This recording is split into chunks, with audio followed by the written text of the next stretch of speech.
ฟังวันนี้ก็เป็นวันที่ 8 เดือนธันวาคมพุทธศักราช 2566 วันเวลาผ่านไปวันที่สุดท้ายของปี66ก็คือวันที่ 31 ธันวาคมเรือแฮมบักกี่วันมันก็จะต้องเดินทางมาถึงชีวิตของคนเฮาก็ตามสุดท้ายมันก็ต้องถึงวันที่เฮาจะหมดลมหายใจและในวันที่เรือนี้เฮาได้เตรียมอะไรอย่างไว้พ้องทำอะไรอย่างไว้พ้องเฮาได้สร้างอะไรอย่างไว้ให้กับจิตกับใจของเฮาก็ขึ้นอยู่การกระทำของเราที่เรียกว่ากรรมนั่นเองจอมพ่อจอมแม่ท่านผู้ฟัง วันนี้ก็จะได้พูดจาสนทนาธรรมกับป้านานในเกี่ยวกับเรื่องอนุบุพิกถาจอมพ่อจอมแม่นั้นได้รับฟังกันศรัทธาญาติโยมทั้งหลายอนุบุพิกถานี้พระพุทธองค์นั้นได้ตรัสแสดงกับพยสะตอนที่พระองค์นั้นที่เจ้าชายในเมืองพาราณสีที่ป่าอิสิปตนมฤคทายวันถึงพยัสสะแล้วพระนานมาแล้วเนาะเดี๋ยวพระนานขอแปลงแจ็คได้ละเจริญพรพระนานครับขอกราบแทบใต้ไว้สาในเมตตาบารมีธรรมท่านพระคุณเจ้าด้วยความเคารพอย่างสูงยิ่งครับฝนตกก่อบ้านพระนานตะว่าตกมองไล่ไก่ท่านเจ้าตกมาว่าหายไปเหียตกนักขนาดนะพระนานมีปิดตี้แต่มันก็มืดมาเหมือนกันท่านพระคุณเจ้าเนี่ยฝนตกบอกค่อยใบไม้เนาะท่านเจ้าเนาะตกพิษเพิ่นตรงว่าฝนตกหน้าหนาวพิษจะรู้จะว่าจะเป็นฝน5เย็นก็ท่านพระคุณเจ้าอากาศก็บ่พอเย็นซะได้ท่านเจ้ามันก็อย่างว่านะธรรมชาติเนาะมันแปรปรวนมันอยู่เขาไม่ใต้อำนาจเปิ้นท่านเจ้า อันน้ำลงตนตัวอยู่ไปตามอัตภาพนะอันเป็นเรื่องของธรรมชาติเปิ้นไว้สาเจ้าเพราะนั้นไว้สาครับก่อนที่เราจะเข้าสู่เรื่องแห่งอนุบุพิกถาไว้สาเจ้าเฮาอู้ถึงว่าเรื่องเรื่องจิตก่อนเนาะจิตหรือว่าความคิดของคนเฮาเนี่ยเฮาดูไปดูมาเหมือนกับเฮาใส่ตักน้ำใส่หม้อองที่มันหัวมันหมูวันเต็มเนาะมาถึงบัดเต็มท่านพระคุณเจ้าจิตของนานาจิตต่างของคนเฮานะครับจิตของคนเฮามันกันเดียวมันก็หัวไปหั่นไปนี่เหมือนกันนะเนาะครับมันแปรปรวนไปตามสภาพที่ปาไปบางจิตบางทีมันก็บ่ตั้งมั่นบางทีมันก็บ่ได้คัดเกลาบางทีก็บ่ได้ฝึกฝนมันก็เลยลวนไปตามสภาพอารมณ์มันท่านพระคุณเจ้าก็ดังท่านเจ้าว่าเนี่ยเหมือนองค์หัวนะท่านเจ้ามันบ่ฮู้จักเต็มก็คือว่ามันบ่ตั้งมั่นนะท่านพระคุณเจ้าไปเรื่อยๆของมันน่ะ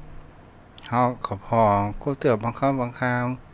เฮาทำสมาธิออกสมาธิกันเด็กก็หัวไปหั่นหัวไปนี่ล่ะเนาะครับถ้าเฮาฟังมันเฮา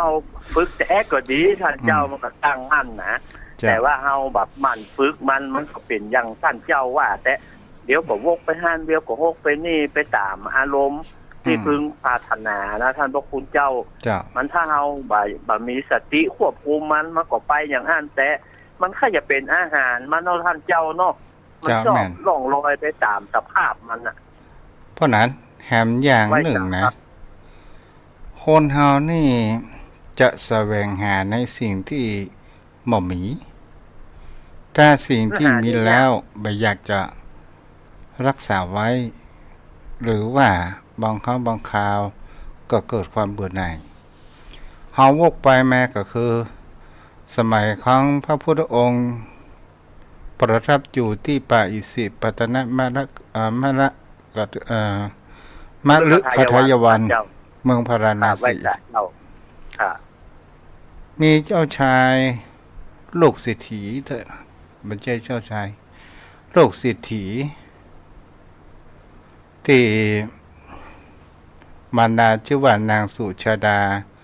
ผู้ถวายที่เข้ามัทุปยานยะสักกุลบุตรกับท่านเจ้ายะสักกุลบุตรค่ะไว้สาเจ้าแล้วทีนี้เนี่ยในฐานะแห่งเขาว่าเป็นลูกเศรษฐีพ่อแม่เอาอกเอาใจเนาะเป็นลูกคนเดียวเจ้าไว้สาเจ้าเป็นลูกคนเดียวมีทรัพย์สินของบริวารอย่างมากนักครับเพราะว่าเป็นลูกคนเดียวโดยแล้วพ่อแม่ก็มีทรัพย์สินของเงินทองนักโดยท่านเจ้าได้แปลงปราสาทหรือว่าบ้านสามหลังทั้งฤดูร้อนฤดูหนาวฤดูฝน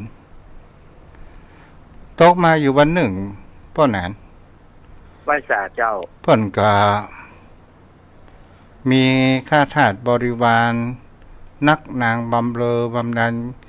ก็คือมกมุ่นอยู่ในเรื่องกรรมคุณแต่บางครั้งบางคราวก็เกิดความเบื่อหน่ายตกมาอยู่วันหนึ่งก็ได้ ลุกมาในตอนกลางคืนกังหันหมู่นางที่บำเรอตนได้นอนอย่างครับซากผีซากศพในป่าจ้ามันเหมือนอย่างใดครับเพราะนั้นน้ำลายไหลเนาะครับท่านเจ้าใครจะได้เห็นทำกับเนี่ยเนาะท่านเจ้าเนาะแล้วก็แกก็ว่าที่นี่วุ่นวายหนอที่นี่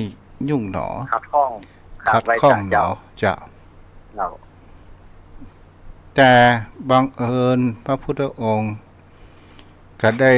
เดินจงกรมที่ป่าอิสิปตนมฤคทายวันแล้ว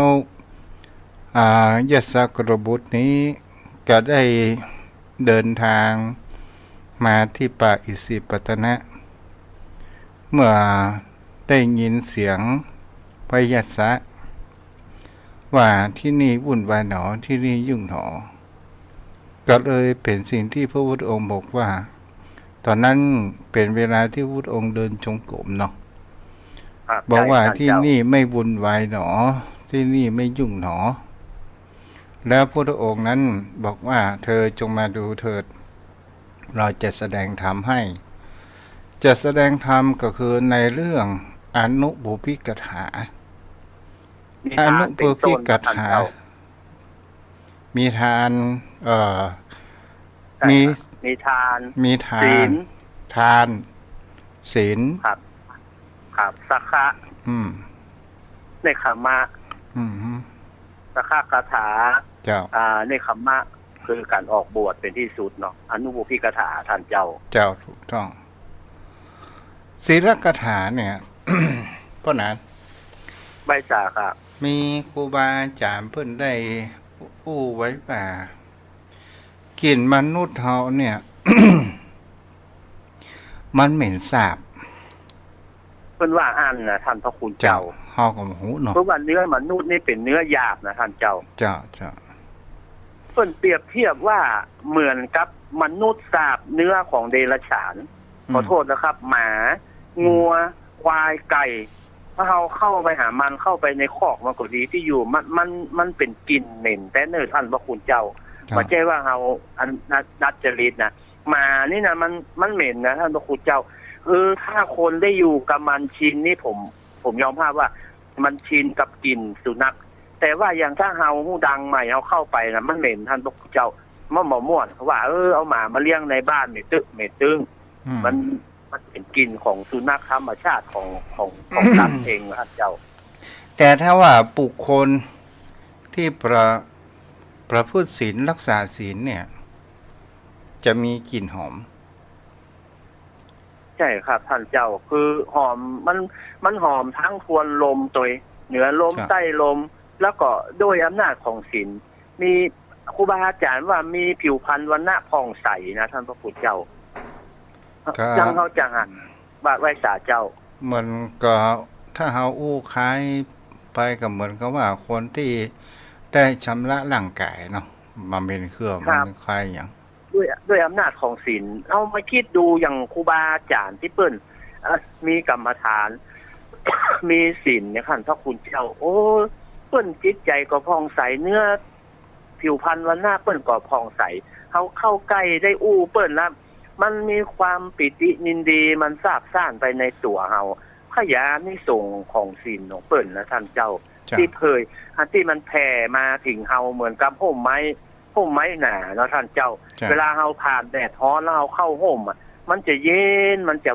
ะม่วนอกม่วนใจเฮาเข้าไปนั่งไปพักโอ้ปาเฮาค่อยหลับค่อยนอนศีลของครูบาอาจารย์พระสังฆเจ้าผมว่าเป็นเช่นนั้นนะท่านเจ้าด้วยอำนาจของศีลเปิ้นครับอันนี้ครูบาอาจารย์ว่าพระพุทธเจ้าได้บอกเราไว้ว่าประมาณ100โยชน์ประมาณ100โยชน์1โยชน์ก็เท่ากับ16กิโล16กิโลนะท่านเจ้าเนาะไว้สาเจ้าก็รวมกัน 1,600 กิโลนับตั้งแต่ดินขึ้นไปนะเนาะครับโอ้ไปว่ากินเฮานี่แหงเนาะโอ้ศีลท่านเจ้าก็ครูบาอาจารย์นะท่านเจ้าลองคิดดูกะเพิ่นอยู่ในป่าในดงว่ะแล้วเฮาอยู่บ้านอยู่เมืองบ้านนอกคลองน่ะเฮายังค่อยไปกราบไปไหว้เปิ้นค่อยไปหั่นได้ไป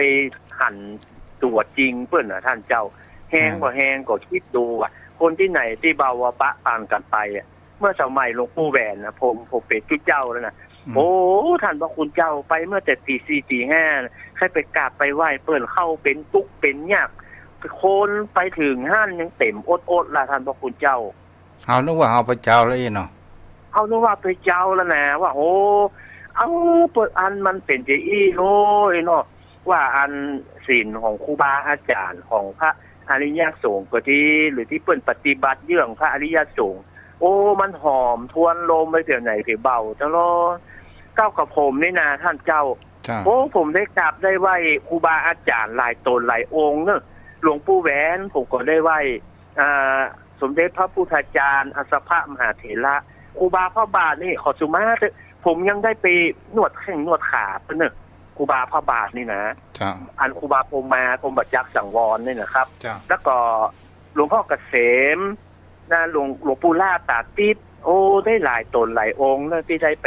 กลับไปไหว้เปิ้นไปนอบน้อมหันตรวจแต้เปิ้นนะท่านเจ้า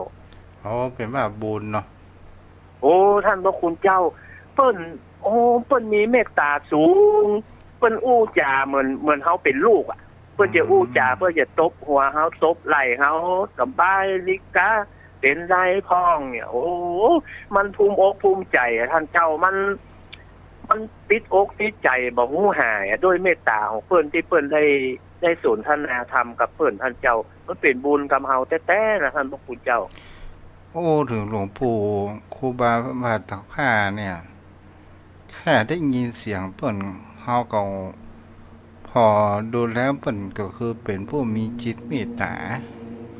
อบอ้อมอารีเป็นดังนั้นนะเป็นดังท่านเจ้าว่าอิ่มผิวเนื้อเปิ้นนะท่านเจ้าอันนี้ผมมองด้วยตานะคันตาเนื้อนะไม่ได้ตาทิพย์เนอะอันเป็นออกสีชมพูนะท่านพระคุณเจ้าคณะเปิ้นแก่แล้วนะเปิ้นบ่ใช่ตกป่านดำป่านแดงอย่างโอ้เนื้อตัวเปิ้นผิวพรรณวันหน้าผ่องใสเพราะว่าโอ้ครูบาอาจารย์เปิ้นปฏิบัตินี่เปิ้นถึงทำแล้วเปิ้นเป็นบุคคลที่มีผิวพรรณวันหน้างามสดใสแท้เลยท่านเจ้าเพิ่นว่าคนรักษาศีลเนี่ยศีลย่อมเป็นสมบัติทั้งโลกนี้และโลกหน้าเพราะนั้นเขาอธิบายให้สถาญาติโยมฟังกันเนาะคำว่าการรักษาศีลนะท่านพระคุณเจ้ามันเป็นการนำเฮาไปสู่ปรโลกไปหน้าและเมื่อเฮาอยู่นี้ก็ด้วยอานิสงส์ของศีลถ้าเมื่อเฮาอยู่ในโลกปัจจุบันนะครับด้วย มีความสุขความเจริญทั้งโภคทรัพย์สมบัติมนุษย์สมบัติพูดถึงในโลกปัจจุบันนะครับถ้าเราไปสู่ปรโลกปานหน้าเราก็ได้สวรรค์สมบัติ ถ้ารักษาโดยอุกิจแล้วก็จะถึงนิพพานสมบัตินิสงส์ของศีลนะเปิ้นถึงบอกว่าถ้าบุคคลเราถ้าบ่มีศีลเบื้องต้นน่ะจะบ่เข้าสู่นิพพานได้เหมือนกับธรรมที่นิพพานสูตรหรือมหามุรนิพพานนะฮะมีศีลเป็นเบื้องต้นในการรักษาในการปฏิบัติศีลเนี่ยจะเป็นแสงสว่างจะเป็นตะเกียงส่องนำทางเฮาไปสู่สุคติภพได้อย่างน้อยที่สุดก็มาเป็นมนุษย์ถ้าบ่มีศีลแล้วบ่ได้เกิดเป็นมนุษย์เป็นเบื้องต่ำนะครับถ้าอุกิจถ้ามีปัจจาระมั่นคงขึ้นไปขึ้นสู่เทวดาขึ้นสู่เป็นอริยะบุคคลอย่างน้อยที่สุดได้เป็นมนุษย์ครับด้วยอำนาจของศีลถ้าเฮาปฏิบัติโดยเคร่งครัดนะอย่างน้อยที่สุดนะครับบาตกอบายบาสู่อบายภูมินรกเปรตอสุรกายเดรัจฉานอย่างแน่นอนเลยครับด้วยอำนาจของศีลเนี่ยเฮาทุอู้ไปแล้วเนี่ยพวกนั้น ไว้จ่าเจ้าศีลนี่เป็นตัวนำทางไปสู่ผลที่ดีเนาะเป็นต้นเหตุทางที่ดีครับเป็นดีกว่าทานเนาะทานนี่เป็นการฮื้อยังหยาบท่านพระคุณเจ้าเป็นเบื้องต้นทานจากทานก็มหาศีลจากมหาศีลก็ไปถึงภาวนาทานนี่เป็นเบื้องต้นอยู่ครับท่านเจ้าทานนี้บางคนทำแล้วบางคนฮื้อทานยังบ่มีศีลก็มียังเกิดความอิจฉาริษยามีความโลภมีความประพฤติผิดยังมีอยู่เพราะทานนี้ยังบ่เข้าถึงศีลถ้าผู้คนเข้าถึงศีลแล้วย่อมบ่กระทำอย่างศีล5ก็ปาณาติบาตอทินนากาเมมุสาสุรา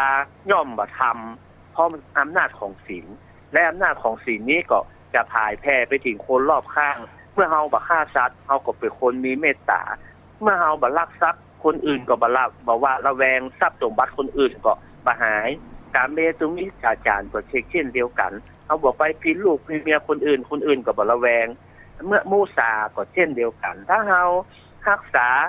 คำพูดบ่พูดเพ้อเจ้อคำหยาบส่อเสียดมันก็เป็นที่เคารพนับถือสุราก็สติเฮาก็สมบูรณ์บ่เสื่อมแล้วก็บ่มีโรคภัยไข้เจ็บหยังด้วยอำนาจของศีลข้อ5ร่างกายเฮาก็บ่ทุพพลภาพบ่เสื่อมโทรมอย่างท่านเจ้าเป็นที่ตั้งของความประมาทไว้กับเจ้าแม่นล่ะเพราะนั้นแล้วพระพุทธองค์ตัดในเรื่องทานเป็นเบื้องต้นนี่จุดประสงค์นี่พระพุทธองค์เพื่อให้เกิดเฮากจัดเสียซึ่งความตณีทีเหนียวใช่อันนี้เป็นอานิสงส์แรกๆที่หันได้ทันตาท่านเจ้าด้วยอำนาจของทานจะ1ถ้าเฮาฮื้อทานเนี่ยเฮาจะละความพยาบาทหรือว่าอิจฉาริษยาได้เฮาจะได้ยินว่าโอ้เปิ้นถูกหวยรวยอย่างโอ้เป็นหน้าบุญของเปิ้นเฮายังตามนักเหรียญนั่นก่อนก็คือว่าเฮามีจิตใจเป็นทานคือสละแบ่งปันแล้วก็ตัดความโลภในสิ่งที่เฮามีเมื่อก่อนพวกนั้นใช่ในสิ่งที่เฮามีเฮาแบ่งปันให้คนอื่นและอานิสงส์ของทานนอกจากจะที่หันได้ชัดนะครับนอกจากจะตัดความมัจฉริยะความทันนีแล้วทานนี่หมายถึงการฮื้อคนฮื้อก็ย่อมเป็นที่ฮักของคนที่ฮักถือว่าเราเอาไปฮื้อเปิ้นเนี่ยเปิ้นโอ้อย่างน้อยที่สุดโอ้ขอยินดีเนอะขอบคุณเจ้าเนอะแล้วเราก็จะเป็นบุคคลที่ฮักของคนที่ฮักอะครับเฮาเนี่ยโอ้เปิ้นดีจิตใจโอ้มันแสดงออกถึงที่พระพุทธองค์ได้ตัดในเรื่องทานกถา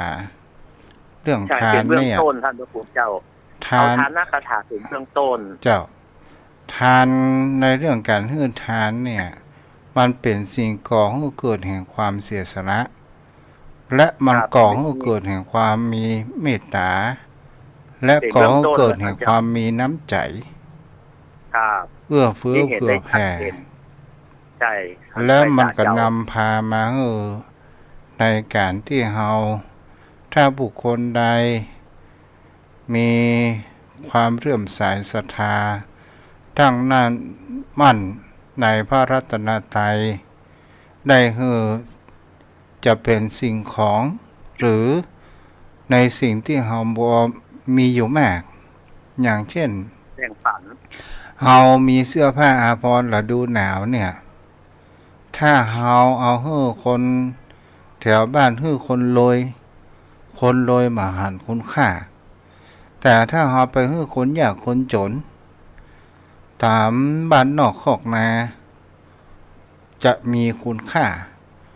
และเฮาก็จะได้มีความปิติความประโมทความดีอกดีใจแล้วผู้รับนั้นก็หันว่าบุคคลนั้นเป็นผู้มีน้ำใจเป็นผู้ที่เอื้อเฟื้อเผื่อแผ่อาทรซึ่งกันและกันแล้วเวลาเป็นสิ่งที่จะหันแทนประการหนึ่งว่าในการมันจะมีความปลื้มปิติยินดีมากกว่าคนรับและก็เป็นสิ่งที่เราจะเห็นได้ว่ามันย่อมเป็นโภคทรัพย์เป็นทานนี้ย่อมได้สวรรค์สมบัติพรหมสมบัติจักรพรรดิสมบัติสาวกบารมีญาณสวกะบารมีญาณปัญเจกะโพธิญาณอภิสัมโพธิญาณทานจึงเปรียบดูดดั่งแผ่นดินใหญ่หมายถึงคำว่าความในการทานอภัยความรู้ทุกสิ่งที่เฮาพอมีบ่ใช่ว่าเฮาบ่มีเฮาส่วนใหญ่คนเฮาจะหมายถึงทรัพย์ว่าเป็นเงินเป็นทองแต่พระองค์บ่ได้บ่งบอกถึงเงินถึงทองแม้กระทั่งปัญญาความรู้ของเฮาอย่างกับป้อนั้นได้สนทนากับตุนี่นะคือการการทานอย่างท่านเจ้าอธิบายว่าคือทรัพย์สมบัติโดยที่บ่เบียดเบียนตัวเองและคนอื่นและอภัยทานก็คือบ่ยึดบ่ได้ถือตัวแทนวิทยาทานก็คือความรู้ในสิ่งที่เฮามีแบ่งปันธรรมทานก็คือธรรมะเหมือนทานอย่างท่านพระคุณเจ้าได้ออกสถานีวิทยุต่างๆเนี่ยแสงสว่างเพราะการทำเป็นทานนะย่อมชนะการทั้งปวงด้วยเหตุที่ว่ามันเป็นแสงสว่างในการดำเนินชีวิตธรรมะที่ท่านเจ้าได้อธิบายทุกอย่างทำเป็นคำสอนของพระพุทธเจ้านะครับมันเป็นแสงสว่างแต่ถ้าทำทานหวังเพื่อแสวงหาประโยชน์นั่นก็คือบ่ได้บุญบ่ได้ทานอย่างสักอย่างแสวงหาชื่อเสียงอย่างนี้อย่างครับจะลงเฮาจะลงพ่อหลวงนี่เนาะโอ้เฮาแต่งต้นองค์พระป่าไปตามวัดเพื่อที่จะผู้คนมากราเฮาอย่างนี้เป็นต้นนั่นบ่ใช่ทานเนาะอันนี้ผิดจุดประสงค์ของการทานขอกับไว้สาท่านเจ้านะผมได้ฟังคำกล่าวของอัฏฐกถาจารย์และก็ของพระอริยสงฆ์ขอโทษนะครับคือหลวงพุทธทาสภิกขุเพิ่นบอกว่าการให้ไม่ต้องเสียดายเหมือนโถมเขละลงบนพื้นเราก็ไม่ติดใจและอะไรที่เราโถมไปและหลวงพ่อคูณนี่ท่านกล่าวว่าโอ้ยไอ้ให้ทานเนี่ยมึงอย่าไปคิดมึงอย่าไปหวังผลกำไรมันเหมือนกับมึงเข้าห้องน้ำเวลามึงไปถ่ายมาแล้วมึงคิดเสียดายหรือเปล่าถ้ามึงคิดเสียดายมันก็ไม่ใช่ทานมันก็เป็นธุรกิจมันก็เป็นการค้าหวังผลกำไรโอ้เป็นอย่างอั้นแท้เนอท่านพระคุณเจ้าถ้าเฮาตาแล้วเฮายังหวังอยู่นะมันบ่ใช่จุดประสงค์ของการทานเขาว่าทานไปแล้วนะเฮามีจิตใจตั้งแต่แรกคือบุพเจตนาเฮาอย่างแล้วมูลเจตนาคณะที่เฮาเฮาก็ดีใจและอัปราภละเจตนาเฮาแล้วเฮาก็บ่กินแดงแข้งใจเฮาบ่อะไรใจคล้องห่วงหาอะไรคือเฮาสละไปแล้วท่านเจ้า อันเนี้ยเพิ่นถึงว่าได้อานิสงส์นักนะท่านเจ้าแต่ถ้าว่าตาลแล้วเป็นห่วงอะไรหายเนาะอันถ้าเป็นห่วงอะไรหามันบ่ครบองค์ประกอบมันเหมือนกับหม้ออีเมียตาลคันแล้วมีที่ไหนเสียอีกเขาตามไปแล้วมันเป็นของเพิ่มคือเขาสละไปแล้วท่านเจ้าถ้าอย่างนั้นมันเป็นห่วงก็มันก็บ่ได้ผลบุญนะครับท่านเจ้าเพราะว่ายังห่วงหาอะไรของกินของตามอยู่ก็กลายเป็นเปรตไปเยอะเนาะใช่ครับมันยังมีใจห่วงข้องอะไรคือเหมือนพระเวสสันดรน่ะเปิ้นฮื้อตาลแล้วท่านเจ้าถึงแม้ว่าน่ะชูชกจะบุกจะตีเปิ้นก็บอกว่าเปิ้นฮื้อไปแล้ว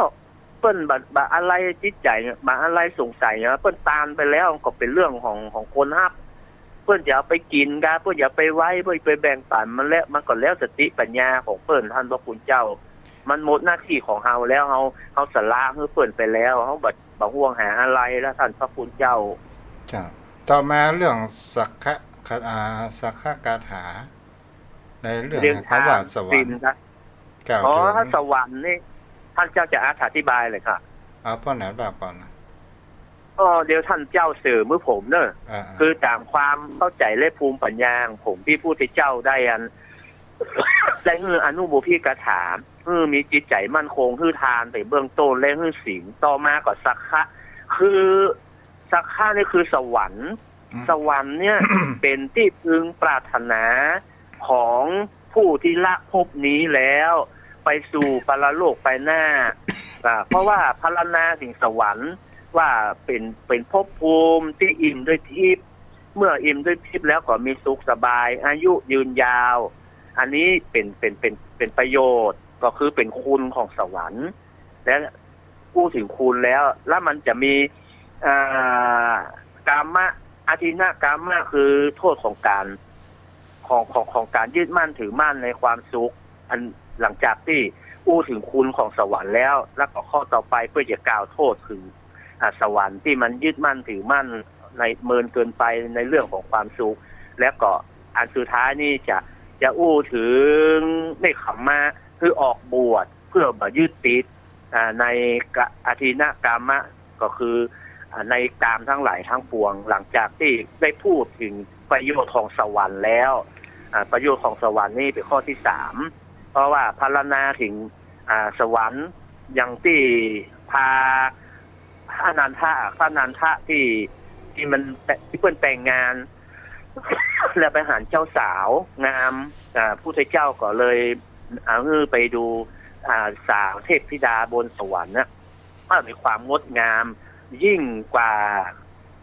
สาวชนบทหญิงกัลยาณีชนบทและก็พระนันทะนี่ก็หันว่าสาวบนสวรรค์เนี่ยมีความงดงามสาวกัลยาณีชนบทนี่เทียบได้เนี่ยรู้ว่าอันสาวบนสวรรค์งามเป็นสวรรค์สมบัติแล้วต่อไปก็จะถึงกามะอธินะคือออกจากกามหรือยึดมั่นนี้ขอท่านเจ้าอธิบายเพิ่มเติมไว้สาเจ้ามาถึงหัวข้อที่3ก็คือเรื่องสวรรค์สักขะคาถาคนเฮาสวรรค์นี่เป็นสิ่งที่คนเฮาปรารถนามากที่สุดถ้าคนเฮาปรารถนาอยากจะไปสวรรค์ก็คือในการที่เฮามันในการให้ทานและในการรักษาศีลคำว่าให้ทานนั้นไม่ใช่ว่าเฮาจะต้องเป็นเศรษฐีถึงเฮาจะเป็นคนทุกข์คนยากเฮาให้ทานให้แบ่งปันถ้าเฮาบ่มีทรัพย์ก็ให้กำลังกายช่วยเพียวปัดกวาดดันวัดดันวาช่วยสังคมต่างๆนานานี่ก็เป็นการให้ทานเป็นการสั่งสมบารมีอย่างหนึ่งเป็นข้อแรกๆและก็รักษาศีลเมื่อเฮานำเหตุ2ข้อนี้แล้วอานิสงส์เฮาจะได้ก็คือพูดเฮาว่าที่พยสุขที่พยะคือบนสวรรค์นะท่านเจ้าที่ปรารถนาที่เฮาได้รับนี่มันก็เป็นเพราะว่าเฮาให้ทานเฮามีศีลย่อมไปสวรรค์อย่างแน่นอน เมื่อเฮาไปสวรรค์แล้วแต่พระพุทธองค์ได้ตรัสว่าก็คือเรื่องกามาทินวะกถาเมื่อพระพุทธองค์ได้ตรัสว่าแม้ความสุขในสวรรค์มันกระตกอยู่ในกฎของพระไตรลักษณ์อยู่กฎอยู่ในพระไตรลักษณ์อยู่มันมีแห่งเขาว่าเที่ยงและยั่งยืนยังมีความเปลี่ยนแปลงยังมีการหมดอายุไขแห่งบนสวรรค์ถึงมันจะประดับประดาด้วยงดงามอย่างใดก็ตามมันก็ยังจะมีแห่งเขาว่าสิ้นบุญแห่งคำว่าเป็นเทวดาอยู่นี้แสดงถึงว่าแสดงถึงโทษและความต่ำทรามความเศร้าหมองของกามในที่นี้เพิ่นบอกว่ากามทั้งหลายมีสุขน้อยแต่มีโทษมากมีความคับแค้นนี่พระองค์ได้ตรัสในไว้ในพระคาถาฉะนั้นเนี่ยเป็นสิ่งที่เราจะเห็นได้ว่าสุขก็ตามทุกข์ก็ตามทุกสิ่งทุกอย่างมันก็บ่เที่ยงแท้ได้ไม่แน่นอนทั้งจะเป็นสวรรค์สมบัติมนุษย์สมบัติพรหมสมบัติอย่างใดก็ตามมันก็ยังตกอยู่ในของกฎพระไตรลักษณ์อยู่สม่ำเสมอและสิ่งเหล่านี้เนี่ยฉะนั้นเราจะไปยึดมั่นถือมั่นว่าเป็นของเราแต่ทุกสิ่งทุกอย่างย่อมมีการเปลี่ยนแปลงอยู่สม่ำเสมอปนานว่าแม่นก็ใช่เป็นอย่างนั้นท่านพระคุณเจ้าถึงแม้อยู่บนสวรรค์ก็ยังมีทุกข์อยู่ท่านพระคุณเจ้าด้วยอำนาจของพระไตรลักษณ์ดังที่ท่านเจ้าอธิบายไว้มันบ่ใช่เป็นหนทางแห่งความพ้นทุกข์มันไม่ได้ดับทุกข์สิ้นเชิงท่านเจ้าแต่การที่เราจะออกจากกามก็คือในคำะก็คือการที่เราเอาหัวแห่งเขาว่าการทานการรักษาศีลเราไปเราหันแล้วมันไปเพียงแค่สวรรค์มันยังไม่ได้ออกจากกามแต่ถ้าเราอยากจะออกจากกามเราก็จะต้องออกบวชประพฤติปฏิบัติธรรมเพื่อความทุกข์สิ้นสุดแห่งทุกข์ก็คือพระนิพพานก็คือความสุขประโยชน์อย่างยิ่งทั้งโลกนี้และโลกหน้าในการเดินทางของวิถีชีวิตของคนเฮาเนี่ยถ้าบางคราวเฮาก็เกิดเป็นเทวดาถ้าเฮาได้สั่งสมบุญในความเป็นมนุษย์บางคราวบุญเฮาบ่ถึงเฮาก็ได้กลับมาแก้ไขได้เป็นมนุษย์อยู่แต่ถ้าว่าเฮาเกิดมาบุญก็บ่สร้างความดีก็บ่ทำตอนสุดท้ายเฮาจะไปกินแหน่งตอนที่เฮาใกล้หมดลมหายใจหรือเฮาหมดลมหายใจแล้วกรรมเหล่านี้มันจะนำพาไปสู่แห่งอบายภูมิแล้ววิถีจิตของเฮานั้นก็เกิดแห่งความทุกข์ร้อนเศร้าหมองและก็เกิดแห่งคำว่ากินแหน่งอุตส่าห์ได้เกิดมาเป็นมนุษย์แต่บ่รู้จักธรรมบ่รู้จักศีลบ่รู้ว่าโลกหน้ามีจริงหรือไม่อย่างนี้ก็คือเป็นสิ่งที่เราจะหาได้บางคราวออกบวชเนกขมะออกบวชบางคนก็ออกบวชเพียงแค่ร่างกายบางคนก็ออกบวชทั้งกายและจิตใจบางคนเป็นฆราวาสกายบ่ได้บวชแต่จิตได้บวชแม่ก่อนพ่อหนานใช่ครับดูที่จิตใจเป็นสำคัญท่านพระคุณเจ้าและเจตนาอันเป็นเหตุเพราะว่าการที่เราจะเศร้าหมองหรือจะไปอย่าพองใสจะไปสู่สุคติหรือทุคติ ก็อยู่ที่จิตของเราท่านพระคุณเจ้า จ้ะ อันนำไป แต่ว่าถ้าจิตของเราบ่เศร้าหมองสุขติก็เป็นอันต้องหวัง อันนี้ก็อยู่ที่การปฏิบัติของเราอย่างที่ท่านเจ้าว่ามันต้องออกบวชทั้งกายและใจเพื่อการทำที่สุดแห่งกองทุกข์ทั้งหลายทั้งปวงอันจะเป็นการนำไปสู่นิพพานเป็นที่สุดเป็นจุดหมาย แต่ว่าถ้าเราไปบ่ถึงคือบุญบารมีเรายังบ่ถึงมันก็ไปสู่สุคติท่านเจ้าที่เราปฏิบัติแต่มุ่งสู่พระนิพพาน แต่ว่าบุญบารมีเรายังบ่ถึงอย่างน้อยที่สุดมันก็ได้ กระแสแห่งพระนิพพานการได้กระแสนะครับ มันก็จะโตยแบบเหมือนน้ำมันไหลเฮาก็ได้กระแสของน้ำมันก็จะเกาะขอบกระแสก้อยไหลไปในชาตินี้บัดตันก็จะไปได้ในชาติต่อไปมากกับเหมือนกับคนเฮาเตียวถนนเนาะบางค ครั รั้ บ งบาง เป็น ครา เช่ วน นั้น เฮาก็ ท่าน ไป ผู้ หัน เจ้า ไปนี่จ้ะ ถ้ามันเป็น ไปไหนจะไปที่ไหนมาเพื่อก่อนเนาะเนี่ยกันเดือนนั่งถามสารทุกข์สุขดิบกันผู้จะไปโอ้เมินน้ำมาหันหน้าหันตาโอ้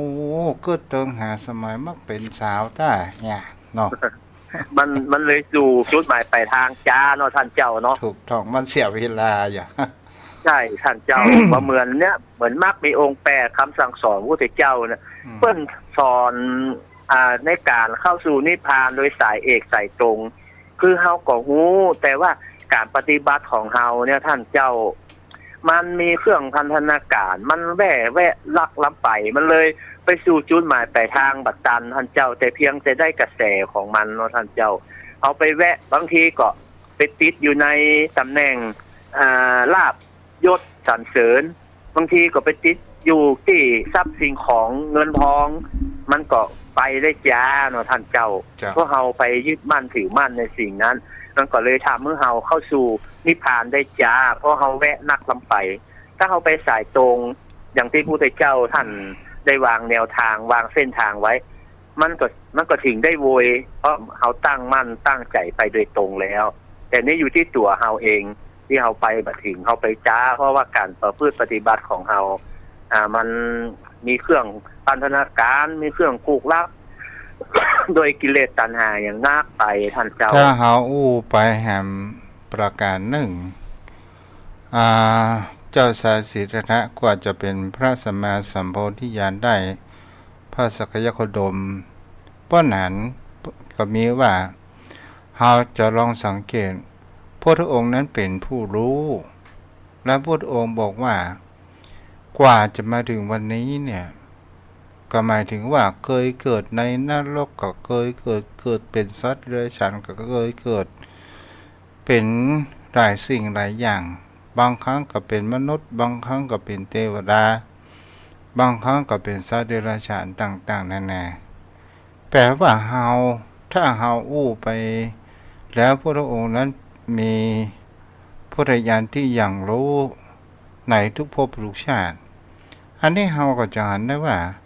คนเฮาจะกว่าจะสำเร็จอันอย่างสักอย่างเนี่ยจะต้องฟันฝ่าอุปสรรคปัญหามากมายเหมือนกันแล้วพระนันมันเป็นการสร้างบารมีให้กับตนตัวท่านเจ้าถ้าเฮามันคืออุปสรรคความหนามนะท่านเจ้ามันทำให้เฮาแข็งแกร่งมันให้เฮามั่นคงอย่างเช่นปัจจุบันนี้ก็เช่นเดียวกันถ้าเฮาแบบฝ่าฟันอุปสรรคต่างๆนั้นนะเฮาเป็นคนบอบบางเฮาบ่สามารถเอาชนะอุปสรรคได้เฮาแพ้ต่ออุปสรรคเฮาก็บ่ถึงจุดหมายปลายทางนะท่านพระคุณเจ้าแต่พุทธองค์เนี่ยท่านตั้งปณิธานไว้ท่านมีอุปสรรคนักอย่างเก้ากับผมได้ศึกษาหรือได้สดับรับฟังพระองค์ก็บ่ได้ราบรื่นในการดำเนินพระชนชีพของพระองค์นะแม้แต่ชาติสุดท้ายที่เฮาหันได้ชัดจะต้องฝ่าฟันอุปสรรคจะต้องมีมารมีพระเทวทัพมีนางกิจจามาโอ้มีหลายอย่างหลายอันที่มา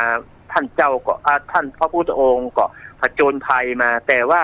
ที่พระพุทธองค์เอาชนะเนี่ยเพราะปณิธานของพระพุทธองค์นะตั้งไว้ตั้งมั่นเนาะท่านเจ้าแต่พระองค์ก็ชนะของกฎแห่งกรรมนะ ยังมีเศษเซลล์ ใช่ ก่อนที่จะบรินิพพานอยู่เนาะ ใช่ครับ ท่านเจ้าตอนที่น้ำขุ่นนั้น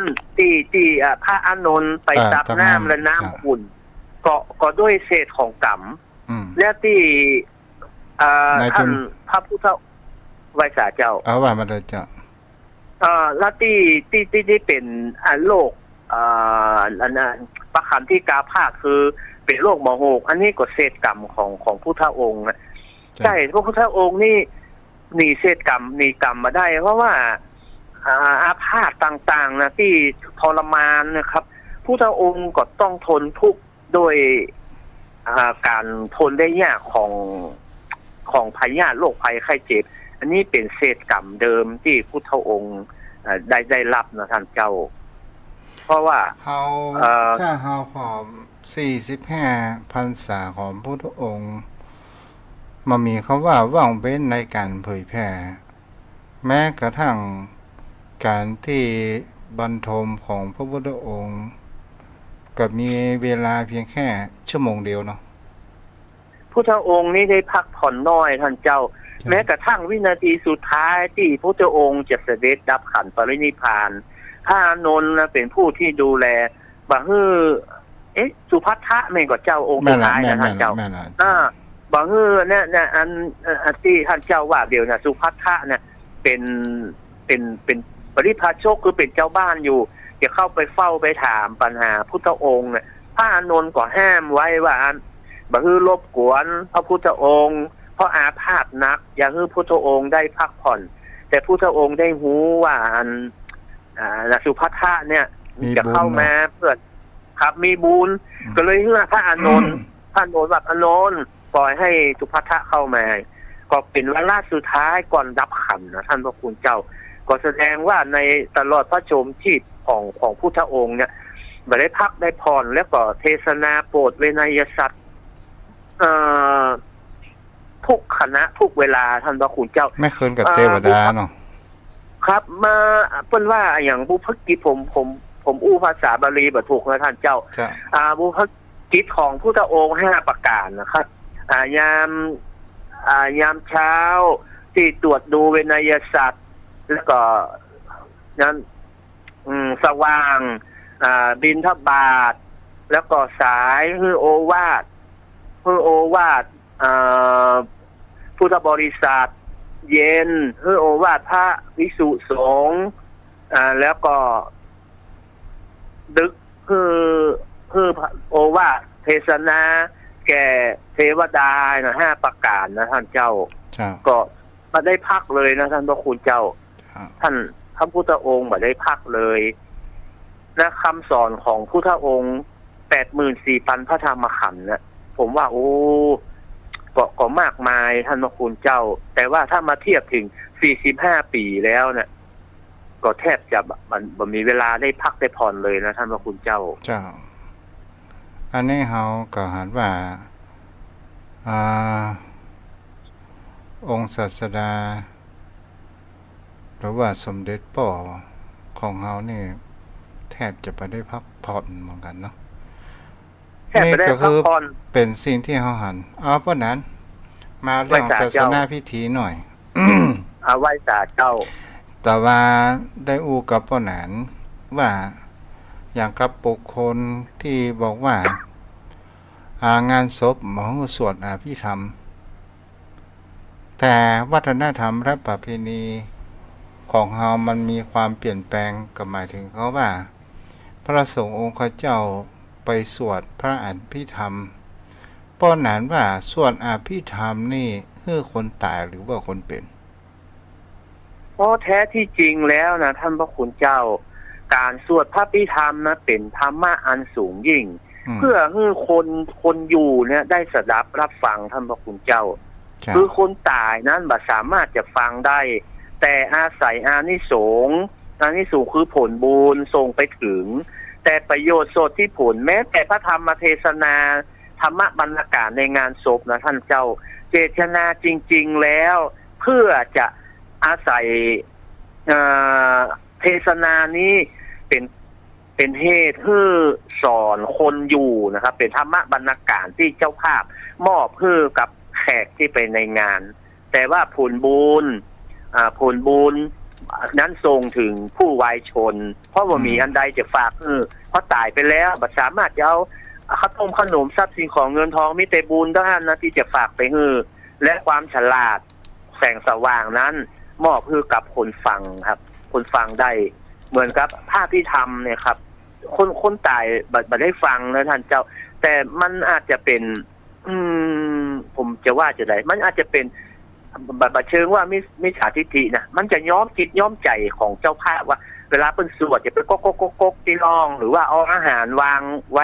ว้บนหลังร่องอย่างเงี้ยว่าคือคนตายนะลูกมากินให้คนตายนะได้ส่วนบุญเนออันนี้มันอาจจะเป็นความเชื่อของเปิ้นแต่ว่าอ่านข้อเท็จจริงหรือว่าสัจธรรมนั้นให้แก่คนอยู่นะครับคนอยู่มีสติคนอยู่ได้แสงสว่างจากธรรมะนะท่านพระคุณเจ้าแม่นพ่อหนานถูกต้องเนาะแต่สิ่งที่พ่อหนานอู้ว่าคนเฮาเคาะลงบักแก้วฟังรำเลือตู้มาแล้วอีเนาะมีอยู่ท่านเจ้ายุคนี้ผมว่ามันน่าจะหายแต่มีอยู่นะมีเห็นก็บ่อยเหมือนกันท่านพระคุณเจ้าเพราะว่าในสวดอภิธรรมเนี่ยเพื่อแสดงให้กับคฤหัสถ์ที่มาฟังแต่เฮาบ่ได้แปลกันเพราะว่าถ้าว่าแปลเนี่ยมันจะใช้เวลาเหมือนอย่างก็ว่ากุศลธรรมมาอกุศลธรรมมาเนาะเนื้อในธรรมเปิ้นแปลว่าธรรมที่เป็นกุศลให้ผลเป็นสุขกามวจราจรกุศลเป็นต้นอกุศลธรรมมาธรรมที่เป็นอกุศลให้ผลเป็นทุกข์มีโรคเป็นมรจิต8เป็นต้นเนี่ยประดานท่านเจ้าความหมายของคำแปลของภาพที่ทำนี่นะมันมีความละเอียดลึกซึ้งท่านเจ้าแต่ว่าเป็นบาลีนั้นเพื่อรักษาพุทธพจน์บ่ให้ได้เสื่อมคลายหรือว่าคอยไปตามเหตุการณ์คือรักษาคำสอนพุทธพจน์ไว้แต่ว่าคำแปลนี้ทำให้คนที่ฟังแล้วรู้ความหมายท่านพระคุณเจ้ารู้ความหมายแต่ถ้าเฮาบ่ได้แปลคนก็เลยบอกรู้ความหมายว่าเพิ่นสวดนี่แต่ศพแต่ถ้าแปลนี่ดีครับถ้าคนรู้ความหมายแล้วได้ทราบความหมายอธิบายขององค์พระธรรมกถึกก็ดีแต่งานต่อไปถึงแม้จะได้แต่บาลีก็รู้ความหมายอันนี้ดีครับท่านเจ้าแต่ร้านนาของเฮาซ้ำไปเอาอันนั้นมาเนาะแบบโบราณมาเหมือนกับ แบบโอแสนสงสารแต่ท่านผู้ตายท่านเจ้าอันนั้นเป็นของภาคกลางนะท่านพระคุณเจ้าภาคกลางกะไม่ใช่ของภาคกลางไม่ใช่แล้วคือเอาของเพิ่นมาใช้เป็นทำนองสารพันยะนะท่านพระคุณเจ้าเพื่อใช่ครับมีใช้ส่วนในงานศพเนี่ยมีครับเป็นภาพพิธรรมแบบทำนองสารพันยะท่านพระคุณเจ้าแต่ว่ามีเหรอล้านนาเนี่ยล้านนานี่ทำนองโวหารนี่มันจะมี4 ยาอากุศลธรรมังปาปิจาอากุศโลอันนี้เป็นของล้านนาท่านพระครูเจ้า4 ยานี่เป็นบาลีเหมือนกันใช่ครับเป็นบาลีเหมือนกันแต่ว่ามันเป็นสวดเป็นทำนองของล้านนามันจะเอื้อนคือว่ามันจะมีการเอื้อนกันใช้เสียงฮือเป็นสนอทำนองสนอเหมือนกันท่านพระครูเจ้าจ้ะครับเพราะนั้นแต่ว่าเขาเวลากับคนทางบ้านมีคนโทร2 สาย 3 สายวันนี้เขาอู้กันไปจนถึง5:55 นาทีเนาะมันอย่างนี้ท่านพระคุณเจ้าชั่วโมงไม่แรงนี่นะมันเป็นชั่วโมงที่สักทากินข้าวท่านพระคุณเจ้าฟังไปเข้าใจกันใช่ไม่ขาดเจ้าเขาเวลามันเหลือเขาเสียดายมันได้ใช่เสียดายมันท่านเจ้าแต่ว่าอันก็เคยเปิดโอกาสคือสถานญาติโยมญาติธรรมได้แสดงความคิดเห็นนี่มันก็ดีนี่เจ้าก็ได้รู้ อันมันจะได้รู้ว่าเพิ่นก็ศึกษาไปพร้อมกับเฮาท่านเจ้าท่านเจ้าจะเฮาอู้ไปแล้วเนี่ยขอแหมหน้าที่กันแล้วเฮาอู้ไปไว้แล้วสาเจ้าได้ไว้สาเจ้าคนเฮานี่ตกอยู่ในโลกแห่งความสมมุติกันทั้งนั้นเนาะทุกอย่างนะท่านเจ้าแม้แต่ทรัพย์สินเงินทองแก้วแหวนเงินคำเนี่ยมันเป็นของสมมุติทางนั้นท่านพระคุณเจ้ามันแบบเจสัจธรรมอ่ะมันจะสืบมือสืบอย่างถ้าเอาแบบสมมุติอ่ะมันก็บ่มีค่านะท่านพระคุณเจ้าแม่อย่างเพชรนินจินดามันเคาะลงอ่ะป้อหนาลองเกิดว่าถ้าว่าศพมันลุกมันนั่งฟังธรรมเนี่ยใครจะอยู่พ่องมันน่ะผมว่าผมก็ปึ๊กแล้วผมก็ไม่อยู่แล้วคุณเจ้าแล้วก็หนีล่าบาวอะไรเนาะไม่อยู่ละปึ๊กก่อนเปิดละบาวละคือคนตายท่านพระคุณเจ้าเป็นผู้คนที่สาระทุกสิ่งทุกอย่างนะมันมีจิตมันมีอย่างที่จะตอบโต้อย่างใดละดับทุกสิ่งทุกอย่างละเนาะครับมดท่านพระคุณเจ้าแม้กระทั่งคนเอาไปเผายังหมด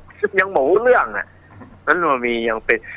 ท่านพระคุณเจ้าชีวิตร่างกายของคนเฮานี่นะแต่เนอะท่านเจ้าเนอะมันมีประโยชน์เมื่อมีชีวิตอยู่และสร้างคุณงามความดีตายไปนี่ท่านพระคุณเจ้าผมมานึกพิจารณาดูนะท่านเจ้ามันมามีประโยชน์อย่างซักอย่างนะท่านพระคุณเจ้าละไว้เมินก็เหม็น มันเติกบ่ได้ท่านพระคุณเจ้าว่าคนเฮานี่ตายนี่บ่มีคุณค่าแต่รู้มีคุณค่าเมื่อมีชีวิตแต่อ่านนะที่เฮาไปเผาไปฝังเวลาศพที่บ่ได้ฉีดยาแล้วก็แช่น้ำแข็งบ่ได้เนี่ยงานมันจนไปเป็นสักติดเนาะเมื่อใหม่ๆนี่ก็มามีกลิ่นมันเข้ามีกลิ่นถึงจะสวยจะงามอย่างไรก็ตามมันเหม็นติดงูดังลงมาอย่างต่างนี้ท่านพระคุณเจ้าแต่มันก็แปลกนะเหม็นกินซบนี่นะท่านมันเป็นเหม็นกินที่เอื้อนมันเป็นกินที่มันนานหายมันใช่มันนานหายมันเหมือนสัตว์อย่างอื่นนะท่านพระคุณเจ้ายังสัตว์อย่างอื่นนะเฮาเสาะหามันนะว่าไก่มันไปตายจังใดหามันอย่ามาเหม็นเพราะถ้าเฮาไปปะมาเฮาไปฝังกินมันก็หายนะท่านเจ้าแต่กินคนนี่มันแปลกนะมันติดผ้าติดครัวท่านเจ้ามันยังว่าเป็นอย่างอันนี่เนาะมันติดเสื้อมันติดงูดังหายอย่างเขาว่ามันการขี้ควายอ่ะสักเปิ้นว่าอันน่ะสุมาโดยท่านพระคุณเจ้าบางคนเปิ้นก็บอกว่าอันเนี้ยอย่างก็สุมาที่ตีนน่ะส้นตีนเอาว่ามันรูตามตีนตามอย่างนี้บ่ท่านเจ้ามันหายหรือว่ามันเป็นแต้กันอย่างใดมูแต่ว่ามันเป็นเรื่องจริงเนี่ยท่านพระคุณเจ้ามันเหม็นติดผ้าติดตัวถึงว่าคนบอกเก่านี่ก็ปัญญาในการแก้ไขปัญหาอย่างเช่นน้ำพริกข้าวตายังมาล้างตาเอาน้ำไปพ่นตาจริงท่านพระคุณเจ้ามันเป็นภูมิปัญญาที่เปิ้นลองผิดลองถูกแล้วได้ตี้เปิ้นถึงจดจำว่าอันนี้ถูกอันนี้ใจได้มันแบบถ้าอย่างนักอย่างหนาท่านพระคุณเจ้าเจ็บหลังเจ็บเอวเจ็บท้องขอสุมาบีบส้นบีบองค์ตีนมันมีการนวดท่านเจ้ามันเป็นเส้นประสาทนี้ท่านมันนวดแล้วมันหายท่านพระคุณเจ้าแล้วเขาก็ไปนวดกันหลายคนนะท่านเจ้าแต่ว่ามันก็ได้ผลแต่นะท่านพระคุณเจ้ามันก็หายแต่หรอกมันจุดสะท้อนเนาะมันก็ยังมีเส้นประสาทอย่างมันท่านสักอย่างก็ยังเอานะโคตินเนี่ยท่านพระคุณเจ้าว่ามาคนละที่ละตางมาคนละภพละภูมิแล้วมันยังหายมันยังหายมันมาเกี่ยวกับซักหน่อยแล้วมันยังหายมันหายแต่เนอท่านเจ้าผมก็เนี่ยจะเป็นละอ่อนละแล้วก็หายแต่จะพอนานพอละเนาะไว้สาก็ขอกราบแทบใจไว้สาในเมตตาธรรมท่านเจ้าด้วยความเคารพอย่างสูงยิ่งนะครับที่ได้สนทนาได้รู้ธรรมะธรรมคุณเจ้าขอความสุขความเจริญญาติธรรมผู้ใคร่ในธรรมทุกท่านทุกคนนะครับวันนี้เราได้ศึกษาพระธรรมไปด้วยกันได้ความรู้และนำมาปฏิบัติตามสติกำลังของเราเพื่อเป็นการทำกองทุกทั้งหมดทั้งปวงนี้ให้สิ้นไปครับสาธุอนุโมทนาเด้อวันนี้มีตังพ่อนานกำพล และก็มีป้อนานอินสมรับฟังอยู่แม่ทองคำที่วงคำและแม่อ้อยอรพินอมรมนตรีที่รับฟังอยู่เนาะโยมพ่อโยมแม่ท่านใดที่จะโทรหาตังตัวเจ้าก็โทรมาได้เด้อ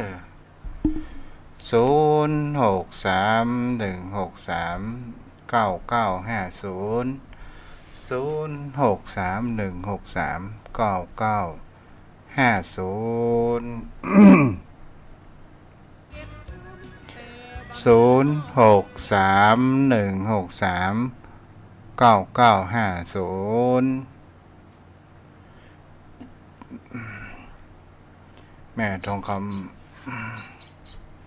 เจริญพรแม่วัดเลวันนี้ท่านพระครูกับท่านอาจารย์สนทนากันเรื่องอะไรคะวิทยุมันบอกได้ยินอ่ะไม่รู้มันเป็นไรวิทยุอาจารย์มันไม่ได้ยินเสียงอาจารย์ใช่เลยอ่ะเจ้าโอ้เรื่องเนี่ยสนทนากันเรื่องอะไรอาจารย์สนจะตกไหมคะจ้าตกไหมตอนนี้ไม่ตกต่อคือตะวันเราตกโอ้ที่ตกใบประกาศยังไม่เปียกเลยจ้าแต่วันนี้มันมืดทั้งวันเลยอาจารย์แม่นละอับแสงจ้าเริ่มหนาวแล้วเนาะจ้าบุรักษาเด้อดูแลตัวเองเด้อเนอะได้หนาวละจ้า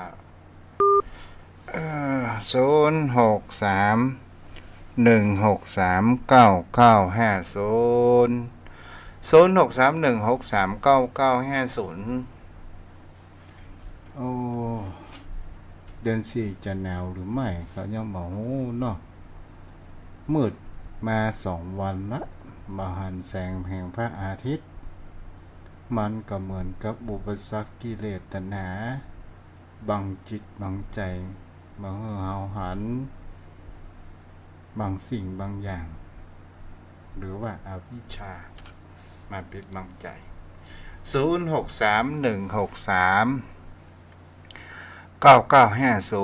โยมพ่อโยมแม่สิ้นปีนี้สวดมนต์ข้ามปีตังวัดทุเจ้าจะสวดนพเคราะห์เราก็จะมีการตามเตียนตามอายังผู้เกิดวันใดก็ใครเกิดวันจันทร์วันอาทิตย์จันทร์อังคารพุธพฤหัสศุกร์เสาร์เฮาเกิดวันอะไรอย่างก็แจ้งได้เตียนบูชาเล่มละ20 บาทหาปัจจัยให้กับไฟบัดเจ้าเข้าทุเจ้านะให้กับไฟเดือนนี้ค่าอินเทอร์เน็ตยังมีเด้อโยมพ่อโยมแม่ เดือนละ800 ปลายเพราะว่าใช้อินเทอร์เน็ตความเร็วเว้ยถ้าใช้ธรรมดานี่ก็เสียงมันจะขาดหายเนาะเจ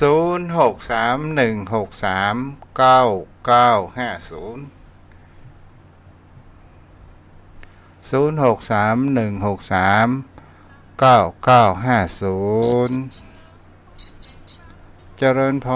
รแม่ทองคำที่บุญคำไม่สากเจ้าเตรียมนี่ถ้าเขาจะไปฝึกการแล้วเขาจะมาตามที่บ้านอีแบบนี้นะเจ้ามีกันเนี่ยก็จะตามเฮ้อเนี่ยกะส่วนนพเคราะห์เนี่ยกะจ้าแม่เลี้ยงจะเอากะแม่นจะก็ได้สัก50 เล่มแม่จะเอามาแจกญาติโยมตั้งเสาหินเนี่ยเจ้าแม่เอาอันนี้อู้แต่กับแม่นี่อู้แต่กับเดี๋ยววันที่17แม่จะเข้าไปเอาเดี๋ยวจะบอกให้ลูกเน้นเข้าไปได้จะ50 เล่มเนาะเอาวันไหนอย่างพ่องแม่เอาทุกวันเลยเอาอย่างละ10เนาะมีกี่วัน7 วัน70 เล่มกับแม่7 วันได้เจ้าเดี๋ยววันที่17เข้าไปเอานะเจ้าฝนตกก่อนเสาร์อีน่ะตะวันตกเจ้าวันนี้ก็มืดอยู่วันค่ำอะค่ะแม่นแต่นี่ก็มืดเหมือนกันมืดแล้วเจ้าวันเดียวเนี่ยค่ะมืดแล้วหนาวแล้วต้องให้ว่าหนาวเด้อแม่เฮ้ย จ้ะอ๋อบ้านนี่มันใกล้ดอยเนาะมันใกล้ดอยเจ้า เจ้าบนรักษาได้ไหมเด้อ เจ้าภาษาเจ้า เจ้า06